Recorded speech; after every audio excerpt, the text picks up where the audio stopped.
This game was picked out by Telemachus826. Thank you for being a Platinum Tier member.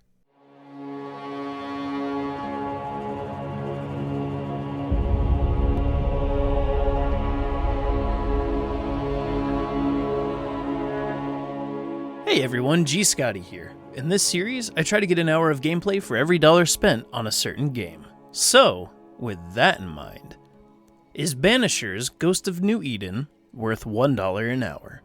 Make sure to subscribe, hit that like button, and let's check it out.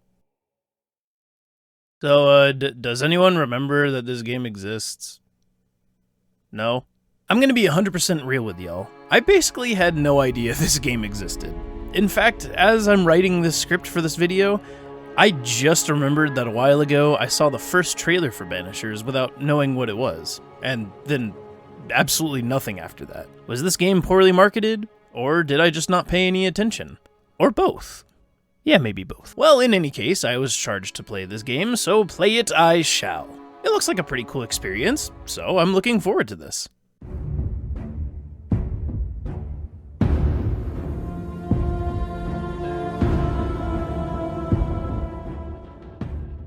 Banishers Ghosts of New Eden was developed by Don't Nod, the folks behind Life is Strange, and released on February 12th, 2024.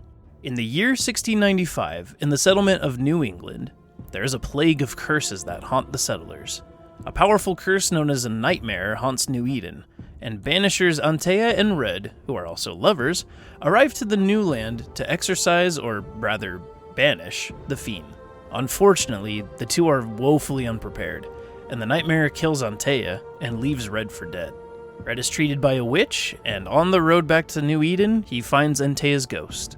The two vow revenge on the nightmare and plan to take back Antea's body to help her ascend. However, if they so choose, they could also perform a dark ritual that would resurrect Antea completely, in exchange for a few living souls. The choice is in your hands as the player. Do you let your love go, or do you take the lives of others who you deem worthy of justice?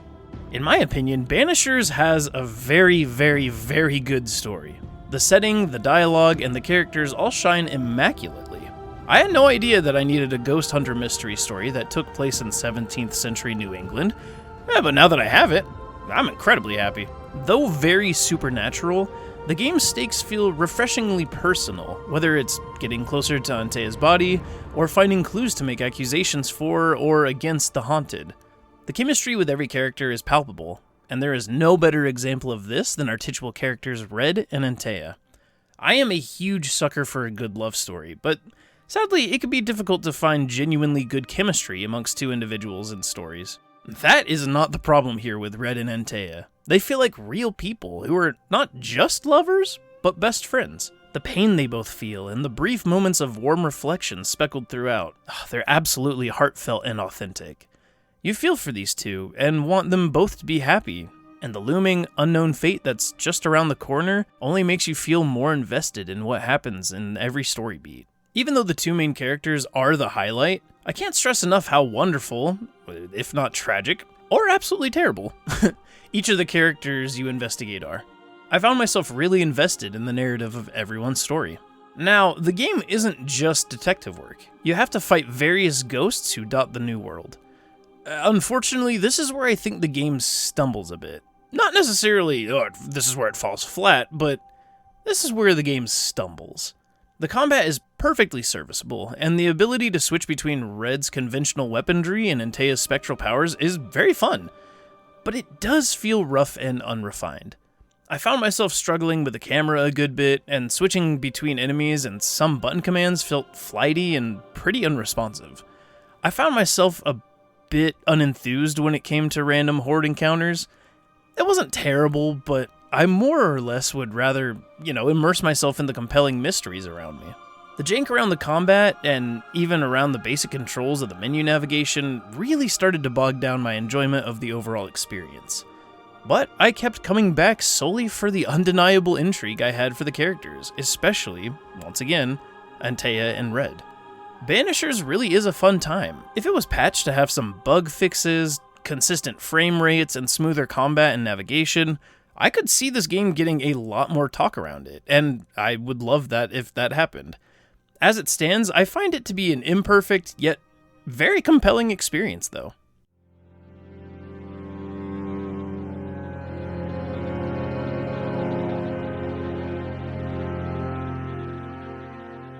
I believe that we can find a personal message within any experience, including playing video games.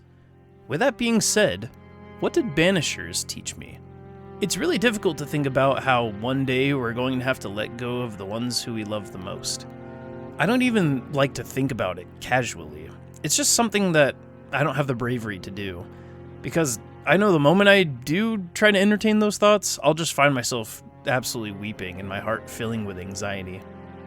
One of my favorite songs of all time has the line in it that says, "I find it bittersweet, 'cause you gave me something to lose." It hurts when you lose someone, especially if you have a close relationship with them. However, what I've come to learn is that it's okay to be sad. I should explain. See, I think a lot of people will believe that they have to, quickly pick themselves up after a loss. Time moves onward, life continues, so shall I. Right? Even though I do believe it to be healthy to keep moving forward, there is absolutely nothing wrong with mourning. You're not weak if you need a moment to cry, heck, or even to wail. It's evidence that you care. Don't be ashamed of your pain. Don't feel bad even if it's been a long time since. Someone once said, "Missing someone is sadness wrapped in the blessing of having known them." It's okay to be sad. It means that you loved. I hope that you, dear viewer, are healing, no matter the pace.